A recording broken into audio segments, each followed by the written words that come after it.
Yo, yo, yo! What's up, everybody? Thanks for coming to hang out.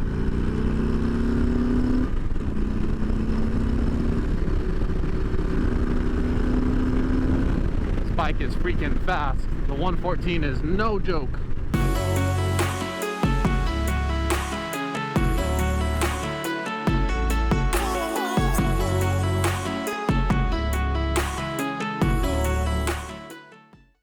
Today we're on the 2021 Harley-Davidson Softail Street Bob 114. Today we're just going to ride around, do a little bit of review, some of my thoughts on it, as well as go over some of the aftermarket stuff that I've put on it so far. First things first, let's do a little walk around.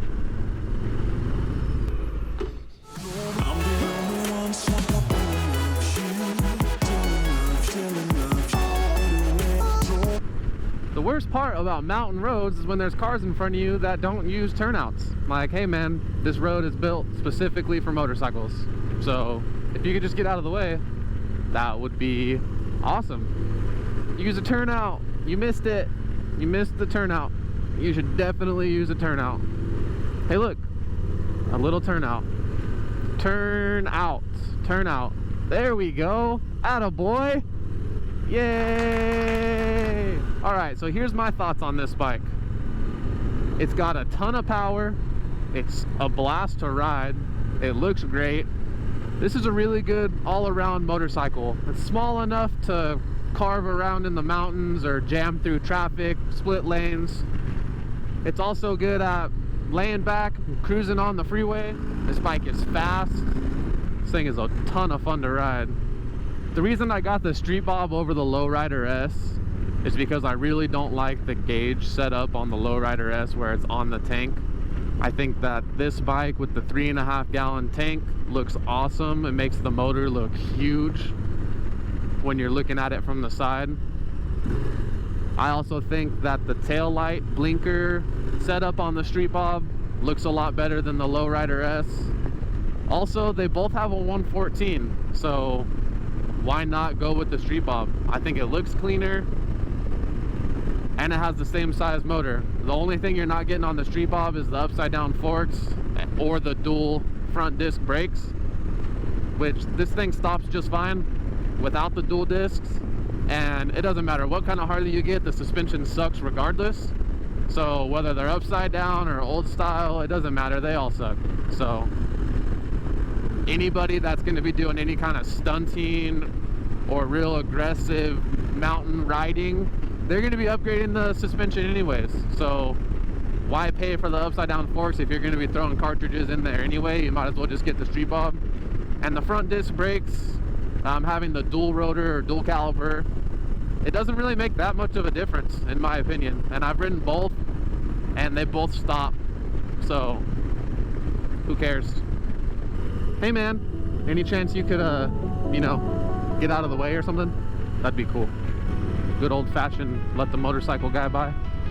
Look at that huge turnout you missed. You just missed it. Yeah, right on. A googly gaga boo boo.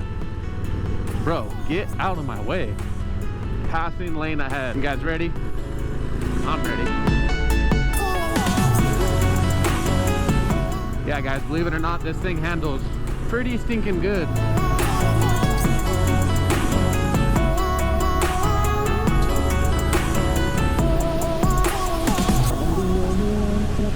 A lot of cruisers get a bad rap for not handling the mountains very well, but this bike gets it. Yep, just another car in my way. All right dude, check this out. About to get past, boy. Woo-hoo! Later, dude. Yeah, for a Harley, this thing freaking leans. Pretty tired of all these cars. See if we can get some open road. For anybody looking to get on a Harley, I think the Softail is a good place to start. If you're a fairly new rider but you have a little bit of experience, I would suggest going with the Softail because you're just gonna grow out of a Sportster really fast. Alright guys, so far the mods I've done to this bike, I put a Saddleman seat on it, did the original garage 8.5 inch pullback risers and ODI bars with ODI grips, and a Memphis Shades fairing. let's talk about the seat. I had a really hard time finding a seat when I got this bike. Everywhere was back ordered. Couldn't get one from Saddlemen, couldn't get one from any of the dealerships. Nobody had one. Finally, my local Harley dealer that I bought the bike from, they got a couple in stock, gave me a call, and I was able to go grab one of those. So I'm really excited to have that seat on. The factory solo seat on this bike sucks, so I really wanted to get the seat, and I am really stoked with the Saddlemen. Super comfortable, and I also think that it looks great on the bike. I just installed the Memphis Shades fairing. This fairing's awesome. It fits great. Their mounting hardware, the quick release mounting hardware, is awesome. It comes on and off so easy. It was super easy to install. All right, guys, let's talk about this handlebar setup. Original Garage has been great. They have awesome products. I got everything that you need for the bars from Original Garage, and I love it. Everything is super well built, awesome people. If you have a Street Bob and you're looking for a set of risers and you're not sure what to do yourself a favor, get the Original Garage setup. There's not a ton of options for bar and riser setups for the new Street Bobs because of the way the speedometer display is. Factory, it's in the top clamp. There's a couple other kits that a few companies have where you can mount it to the base of the risers, but I didn't really want to do that. I really like the way that it looks in the top clamp, and that's why I went with the Original Garage setup. I also bought some Victory saddlebags for this. I'm really excited to get those put on. I haven't installed them yet. First, you have to move the taillight blinker situation. Harley sells a kit where you can move it back a few inches, which is the route that I went, but you could also get some kind of integrated taillight license plate frame or something, which I'll probably do in the future. But for now, I'm just running the Harley taillight extension. It looks okay. It was also kind of a pain in the butt to install, just like the bars. You have to D-pin every single wire to fish all your wiring through. But I should be getting those put on here pretty soon. I'm also in the process of building a sissy bar. I've had a hard time finding a sissy bar that I like for this bike, so I'll probably build my own. And once I get that all installed, then I'll throw the bags on too. So I'm sure someday you guys will see that. All the mods that I have on this bike, I did the install myself. I did not record any of it, but if you guys have any questions about how the seat or the bars or the fairing gets mounted or installed, drop that in the comments. I'd love to help you guys out. I know, guys, I know. I really need an exhaust. I'm tired of this thing sounding like a sewing machine too. But that's everything that I've done on the bike. I haven't done any performance parts yet. I would like to do intake and exhaust and tuner here pretty soon. All that stuff's really hard to get in California, but I'm working on it. What's up, guys?